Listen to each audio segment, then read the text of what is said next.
Okay, hello everyone. So hope you are enjoying the course, the ML Minds machine learning data science course.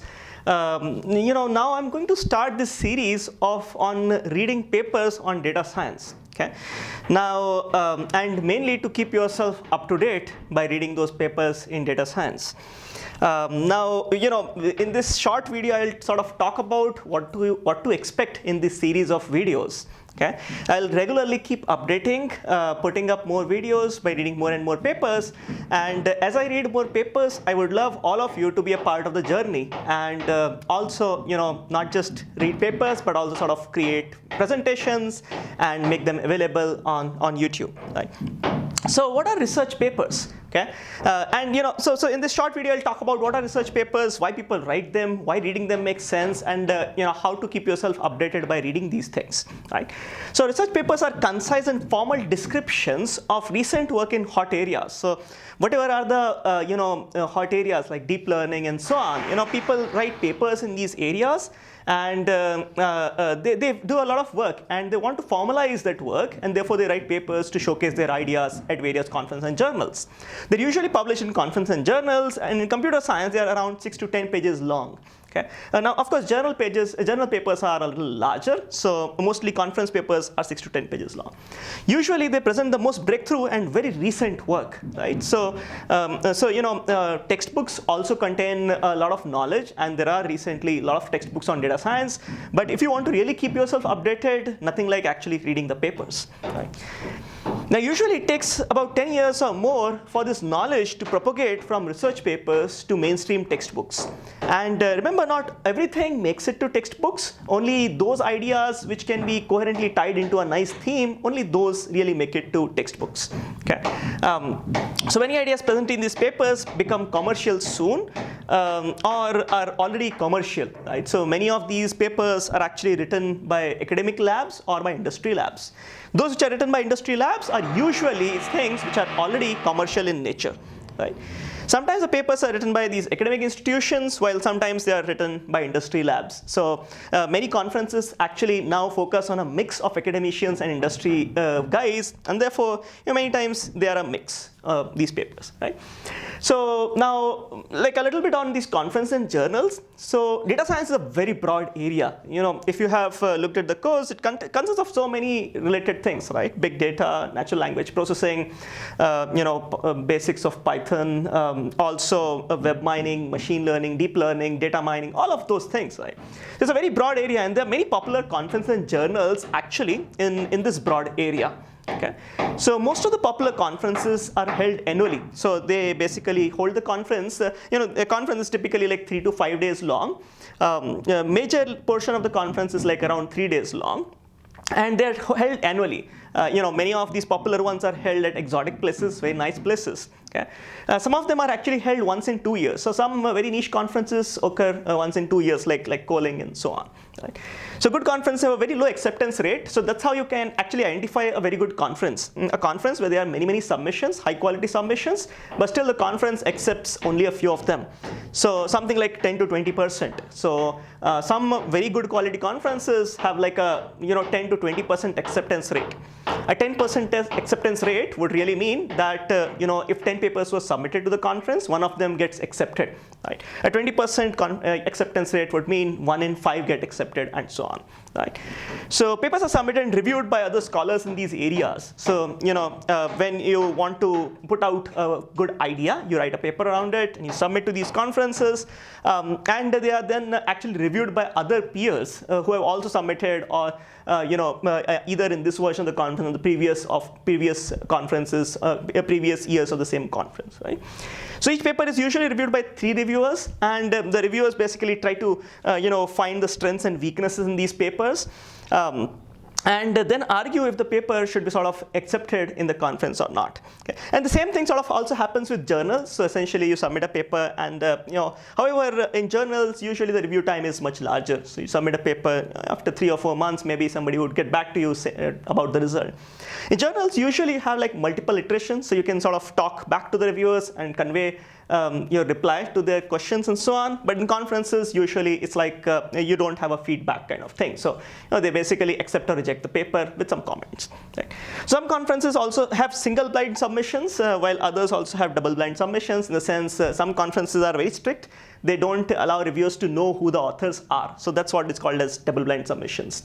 Well, most conferences are single blind in the sense that you don't know the reviewers, but the reviewers know you. The reviewers know the authors. Right.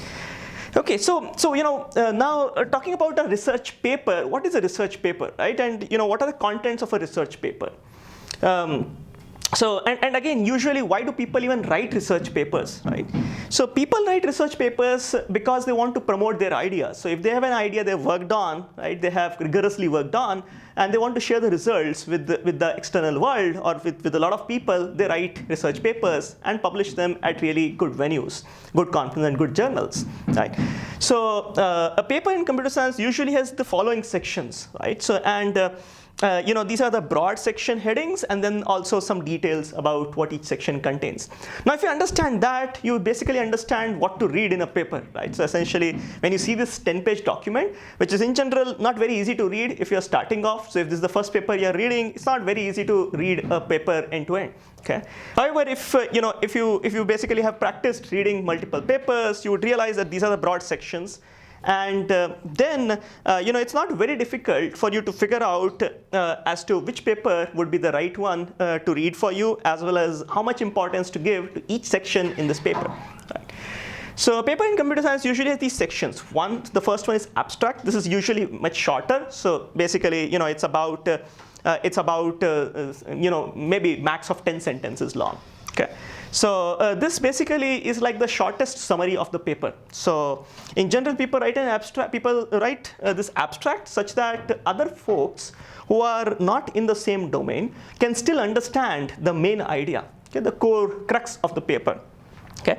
Of course, this one does not detail around anything, and therefore the way it works is that it just gives a very, very short gist of the entire paper. Right? So the next one is introduction. And this is in a 10-page paper, you would usually find 1.5 to 2 pages of introduction. Okay. So here people, of course, this is a little larger version of the abstract and a shorter version of the entire paper. Okay. In fact, you can think of an abstract as a summary of the introduction part, and the introduction as a summary of the entire paper as such. Okay. So introduction is a motivation with some post-child examples. So in the sense, it is to motivate why the authors worked on the particular idea which they have presented in this paper. Okay.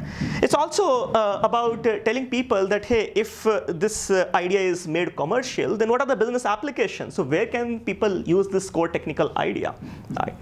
It also presents challenges as to why they're writing this paper. Why did they work on this idea? Why this is not just an assignment problem that some student could just solve in a classroom or something. Right.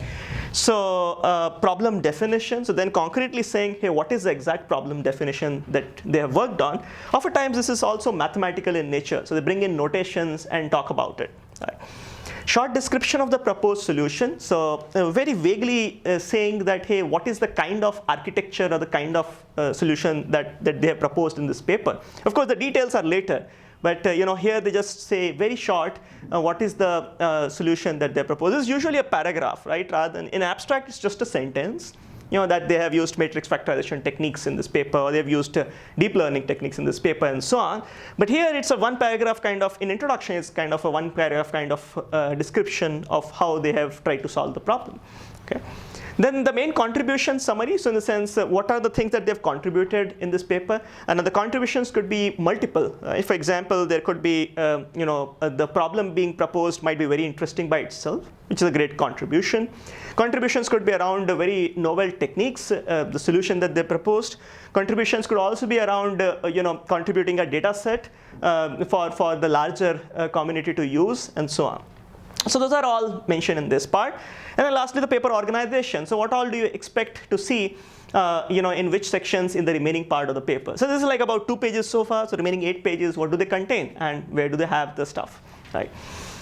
Now, oftentimes at the end of the introduction, people also, put up an architecture diagram for their work. So, in the sense that this is the architecture of the system that they have put up in this paper. Right. So that's the introduction. Now, related work. So this part basically is to sort of give you a nice survey of the existing work in that area. Okay. So if I'm, say for example, writing a paper on some healthcare problem, I would sort of give some vague survey of work in that area. So some of the survey could be very broad, like data mining or machine learning for healthcare. Or some of the part of the survey could be very, very specific. So for example, if I'm looking at some eye care problem, I would then give a survey of machine learning for eye care, and then specifically, specifically any particular work that has been done on the exact problem that I'm trying to solve. Maybe there exists some previous work on the exact problem. It's just that I've come up with better accuracy. So, or maybe I've come up with a different way of doing things which works in a particular setting, but the other previous work does not work in that setting, and so on. Right. So the related work section is about actually putting out all this survey comparison with existing work, drawbacks, and how the proposed work addresses those drawbacks. So how is it different compared to the existing work, and also how is it sort of similar to the existing work? Okay.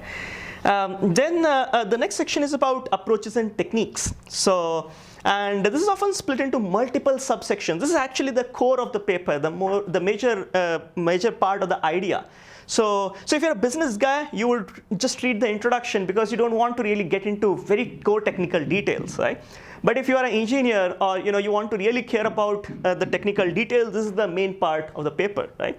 And as a data scientist or a data science engineer, you should really focus on this section as well, right?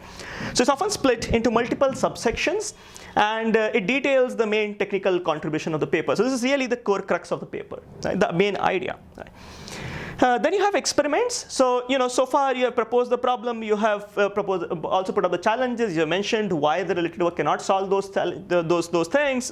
problems, and then you have also proposed a solution. Right? Now you want to back up your solution with experiments. Say that the solution actually works. Right? So in this section, you actually put out things like data sets. So what data sets you have experimented with, right? What tools have you used so as to basically do the experiments and make sure that the ideas that you have proposed in this section actually work, right? Experimental settings tried. So now various kinds of algorithms require lots of hyperparameters and lots of parameters themselves, right? So then this one also puts up experimental settings so that you can so others can reproduce the same results, right? So many times these papers do not come with code. So sometimes people actually put up code on GitHub, but many times they don't come with code. So in that case, these kinds of things mentioned in the paper help others to reproduce the results, right? So results analysis, can you sort of look at results and make some interesting insights, bring out some interesting insights or conclude interesting things, right? So that's that. And then case studies. So many times it's difficult to quantify the results that have come out as part of the work. Right. In those cases, it's oftentimes interesting to put out case studies, so as to explain the impact of the techniques that have been proposed. Right. Diagnostic analysis, sort of trying to say that, hey, why the existing work did not give as good results as your work, or in your work you might have had like multiple, a few techniques, which of them give what kind of boost in accuracy, and so on. Right. So how do they work if you sort of remove one of those techniques versus you keep the other technique, and so on. Right. So those are all done diagnostic analysis. And then lastly, comparison of method across multiple settings. So if you vary this hyperparameter, how much is it sensitive to the results? How much are the results sensitive to this variation in hyperparameter settings, and so on. Right. So all that, everything that has to be that is related to the code and actually doing the work and checking out the results is described in this experiment section. Right. So optionally, the people also put a discussion section where they sort of discuss a few things like, this kind of ideas proposed may work for these kinds of settings, but may not work in some other settings, and so on. So those kinds of things are usually put in the discussion section. Lastly, there is a conclusion and future work section, which sort of is very similar to the abstract. It's just that abstract is the first paragraph in the paper, conclusion is the last one. And the conclusion is supposed to be a reflection on the work that has been done, and therefore it must bring out the insights for which a person who has sort of read the paper can enjoy in that sense, right? While abstract is an introduction, in the sense introduction to the idea, in the sense that it can't be a reflection on the work done, but it's more like introducing to someone in a 30-second elevator pitch that, hey, this is the idea, right? Well, conclusion is like, once you have read the entire paper, okay, this is what you understand out of the entire work that was done, right? So and the future work section, which basically tells that, hey, what do the authors plan to do in the future, right? Or what do they expect the other people to do in the future, right? So lastly, there is of course references. So in the entire paper, you would find many citations and many references to other papers. So this one actually lists down those references. Okay. So this is how a paper looks like. Now that we know this is how a paper looks like, and there are two questions to answer. One, how do you find good papers to read? And second, what do you read when you actually read a paper, right? So nowadays, actually, there have been, lots of papers are getting published, like insane number of papers getting published. So it is very easy for one to sort of get lost in this massive number of papers which are around. Okay. How do you select good ones? How do you select those which are worth your time to read, right? And second, if you have a paper, what do you read in that paper, right? That's what we'll answer in the next video. Okay, so the problem to solve, two questions to answer: how to find good papers to read, and second, when you have a good paper to read, what do you read from it? Okay. So if you have a topic in mind, you basically, let's say, some topic in mind, like hate speech detection, say for example, right? So if you have a topic in mind, go to Google Scholar, scholar.google.com, and type in your query, okay? So that particular topic, right? And nicely, Google ranks those papers already, right? So however, still, so of course, therefore, the top few clicks are useful, but still choose papers with many citations. So interestingly, if you go to scholar.google.com, so let me, very quickly try to do that. So if you go to google.com, and you basically just type in some topic. So for example, I'm going to type hate speech, right? Hate speech. So if I just see these things, so basically, Google lists these papers and also lists these cited by, right? So if the count is larger, the better the paper. Okay, so essentially 470 people have basically cited this paper, in the sense 470 other people, when they wrote their paper, they actually found this particular book or paper interesting, right? So oftentimes Google also provides you a free version right here. So in the sense, if there's a free version, they'll give you a link right here, which you can basically click and then look at the free version of the paper. Okay. Sometimes it is good to actually click on this link, all 5 versions, so that actually you can see if there are other versions, other places where this paper is also available, right?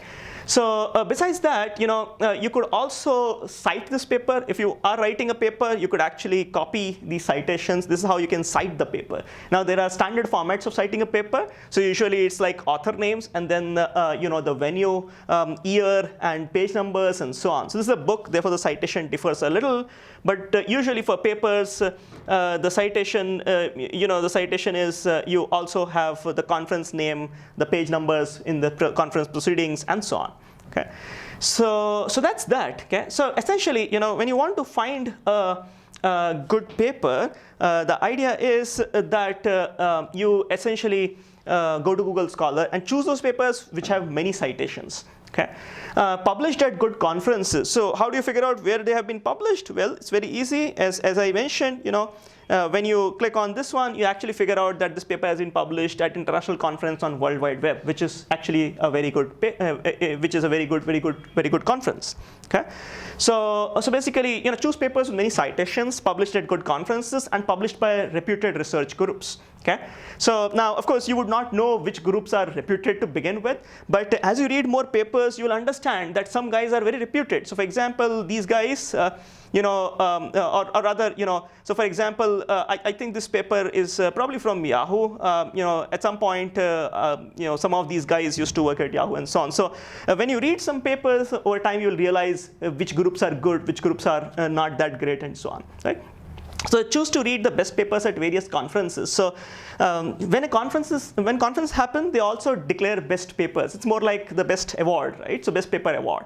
So surely do read those kinds of papers. Now, unfortunately, Google Scholar does not really directly show you which of these are best papers, but you can always find which papers are best papers by going to the conferences' websites. Okay.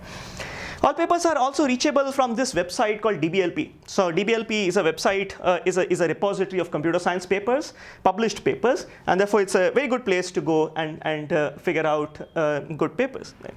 Good papers which are not yet published or are under submission are actually put up at arXiv. So if you have never visited arXiv.org, good time to visit and actually try find out what kind of things, what kind of various papers are existent there. Right? However, it is much easier to actually read a paper or figure out if a paper is good to read or not after it has come up on Google Scholar and you know how many people have started citing it and so on. Okay, so now, in the previous slide I said a paper is good if it appears in good conferences. So now how do you figure out which conferences are good? So here is a listing of some conferences which you can care about. So these are actually, A or A-star conferences. Now it turns out that, some folks have actually done good ranking of conferences. So this portal actually, Core portal actually provides a reasonable ranking of conferences, which is most widely accepted, right? So is there also another ranking at .org, so aminer.org. Again, these two more or less agree on most of the conference rankings, right? So A and A-star conferences are good in general. So A-star conferences are about like top 4% of the conferences. Grade A conference about like top 10, top 14%, right? So those are good places where good papers get published, and these are the various conferences across these areas. So like machine learning, International Conference on Machine Learning, or NIPS, or AI Stats, all of these three are pretty good. But be aware, NIPS and these three, ICML, NIPS, and AI Stats can get very theoretical at times. So many of these papers, so if you're a business-oriented guy, you would rather skip these. You would not want to read these papers in detail. You might want to read the abstract of these papers, but may not really care about reading them in detail. Right? But if you're a theory-oriented guy, you'll find these papers really very interesting. Right. Data mining, so KDD is actually the most popular conference in data mining, knowledge discovery in databases. SDM, PKDD is the Pacific version of KDD, so it's more like the Europe version. PAKDD is like the Asian version, so in the sense, Asian Australia version in that senses. And then there are these SDM and Sigmod VLDB. Sigmod and VLDB were popular conferences, or rather are popular conferences, but they originally focused more on databases. Now they have also changed their focus to data mining, or at least shifted their focus to data mining topics as well. Now, core natural language processing papers appear a lot in these conferences. CoLink, which occurs once in 2 years. NACL, AAAI, ACL, EMNLP, and so on. Now, web mining papers and information retrieval papers usually occur in these conferences. WebConf, which was earlier called as World Wide Web, WWW. Wisdom, CIKM, CIR, ECIR, Rexis. Rexis is very popular for recommendation systems related papers, right? Social network analysis papers appear in ICWSM and ASONM. So these three, these three kind of areas, if you read these papers even from a business mindset, you could more or less read the entire paper. They are not very difficult to read. They're very application oriented and things that you would have fun while reading. Okay, so but really the first ones are very, very theoretical. These ones are semi-theoretical. They're not very difficult to read, but easy to read either. Okay, and lastly, if you have a mindset of actually publishing your papers, you might want to attend these conferences. CORDS-COMART in India. So this is specifically for India. ODSC, CORDS-COMART, and the Fifth Elephant are popular Indian conferences where data science papers are published. Okay, there are also many business conferences to keep yourself up to date. For example, Google has its own, Microsoft has its own Build conference, Apple has its own conference, and so on. Many times it's a good idea to actually keep track of these conferences on TechCrunch. So again, if you're from a business mindset, it's very important to keep updated with business conferences. But these are what are technical conferences. So these are where good papers get published in that senses. Right. Okay, so that's about good conferences. Now, what all kinds of papers are present in a conference? So, if you go and attend a conference, these are the kind of things that you will see published, right? The majority of the conference really revolves around these full research papers, right? But there are, so most of these conferences are parallel track conferences, which means that multiple paper presentations are happening at the same time. Okay. So there would be usually an industry track where folks only from industry participate in that census. Short papers, posters, so usually these are short in nature, so like 2 pages, 4 pages sometimes, right? Demos, so people can actually come and do a demo, like bring their laptops, doing demos of various systems that they've built. Workshop papers, generally a conference has multiple workshops. And workshops usually are meant where usually junior students present their work, or papers which are half-baked in some senses get sort of published in workshops. Right? And there is a papers under progress track in some conferences where students just starting off or people starting off in data science can sort of present whatever they have worked on. Lastly, there are good tutorials. So if you want to really get a very good idea of the entire field, usually some of these conferences have these tutorials which are like 3 or 4 and sometimes even a day long worth of discussion on a particular topic. Right. So now how to read a research paper. So if the idea is that you have figured out a paper and you want to read it. Now how to read it really depends on what is your background, how much time you have, and what is your intent of reading the paper. Okay. So if you just want to get a quick overview, usually if you do not understand the field much, just read the abstract, right? So essentially, let's say if I'm reading some paper published in Nature, right? I mean, of course, I'm not like a bio guy, but Nature is a very bio-ish journal, right? So I would not mind reading the entire paper. I would just read the abstract and understand what's going on in that area, okay? So that's that. So abstract is a summary of the introduction, as I said, and introduction is a summary of the entire paper. So many times, if you don't have too much of time, just read the summary, just read the abstract, right? If you have some more time, read the introduction as well. So then, if you want to sort of know a little more about it, read the introduction. Okay. If you want to actually implement the paper for your purpose, now whether you're implementing it to make it a part of your product, or you're implementing because, say, you want to compare with your method and so on, read the approach part and the experiments part as well, right? Which is basically the major chunk of the paper, right? And sometimes it helps to request the authors for the code. And sometimes authors actually put out the code, but many times they don't, right? So in those cases, it's not, it's actually a good idea always to request the authors if they can share code with you. Right. So note that if you're using the code for commercial reasons, just be a little aware that hey, you tell them upfront that hey, this is for commercial usage, and if they share, then go ahead, use it. Right? Else you need to sort of read the paper, write it on your own. If you want to do more research in an area, if you're really like a researcher in that area, or you want to write a paper in that area, then read the related work sections as well, and do a good survey of many recent papers. And just reading that paper is not enough. You want to figure out how this paper sort of, is embedded into the entire ecosystem, right? So in the entire ecosystem of the papers in this area, right? So that's that. More or less, that's all for this video. I mean, the intent of this video was to sort of introduce folks as to what are research papers, what are the contents of the research papers, why do people write them, and why reading them makes sense. So the most important thing, well, reading them makes sense if you want to remain up to date in any area, right? And in today's world, things are changing very, very fast. So almost every week or two, there is a very good breakthrough deep learning paper. Deep learning is actually changing very, very fast, right? And similarly, the thing goes with other fields as well. So in fact, every year in each of these conferences, in each of these conferences, you see a few hundred papers coming up every year, right? So that's a lot to keep up with, right? So, and if you just depend on textbooks, well, you can't read everything from textbooks because it takes a lot of time to, for ideas to make it to mainstream textbooks. So therefore, it's a good idea to read papers, and I hope to enjoy reading papers with you.